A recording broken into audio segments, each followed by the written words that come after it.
think it's for everyone. It's like the goal, the dream, to be a world champion, especially in the black belt. And I know how hard it is to be here, to come here, have a place to stay, a place to train.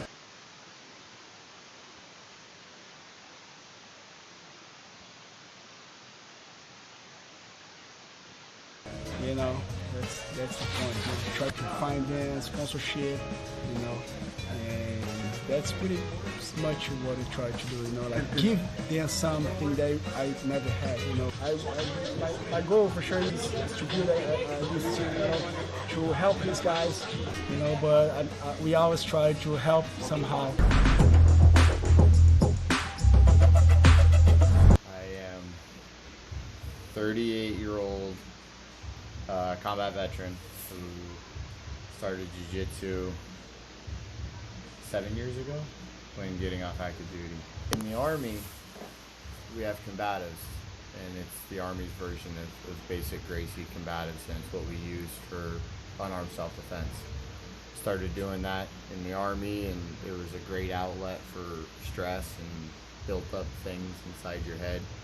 And when I got out of the Army, I needed that stress relief and wanted to find like a brotherhood or a camaraderie that I was missing from the Army. The thing that made me consider jiu-jitsu was being a combat veteran, you have a lot of issues that have stigmatisms to them and stigmas to them that they're hard to express and hard to get out. So jiu-jitsu is kind of a way that you're able to get those stressors and those things in your head out without having to like sit down and talk about them and show weakness.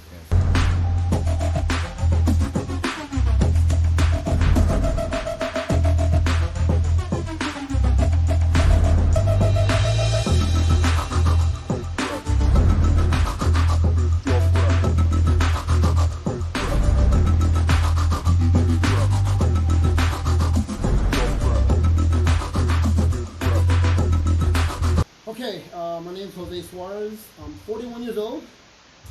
Live in Goodyear for the past maybe 19 years. Originally from Southern California, born and raised. Went to the military, right out of high school, and pretty much my whole life has been law enforcement, military career. And I have a daughter. Married to a beautiful woman named Tiffany with 2 kids of her own. And I train jiu-jitsu pretty much 3, 4, 5 times a week whenever I can. I was getting just bored and tired with the old traditional lifting weights, cardio, all that stuff. And I was actually deployed in Afghanistan back in 2009. And the gym that I was working out at had a little MMA/jiu-jitsu training section at their gym. And I stumbled across it kind of by accident.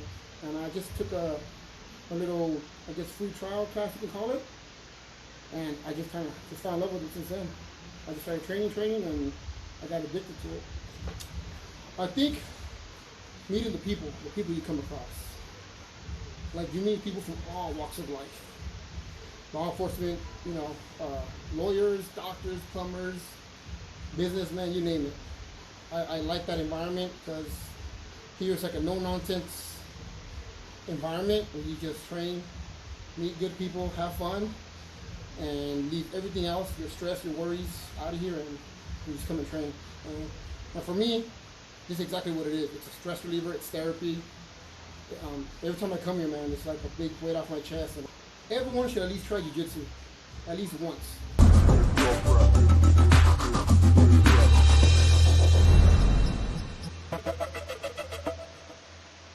My name is Matias.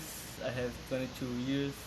I started jiu-jitsu with 17 to 18 years, and now everything that I do right now is just jiu-jitsu, train.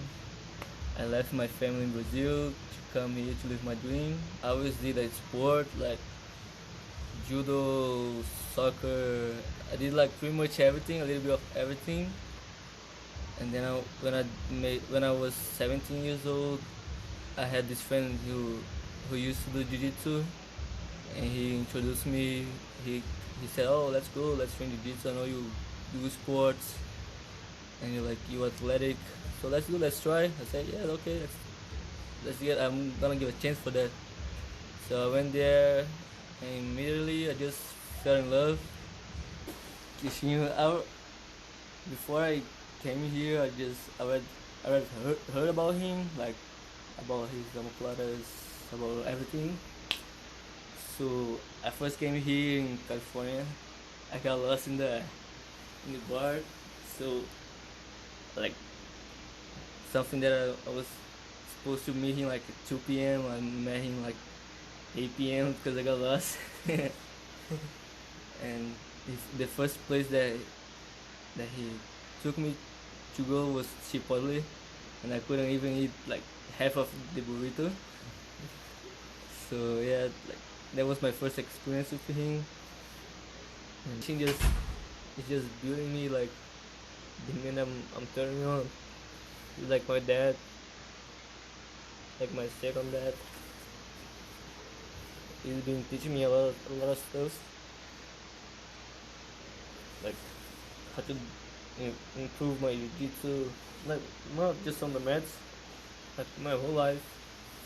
Since I came here to Arizona, we moved to Arizona. He let me stay in his house with his family. I really appreciate.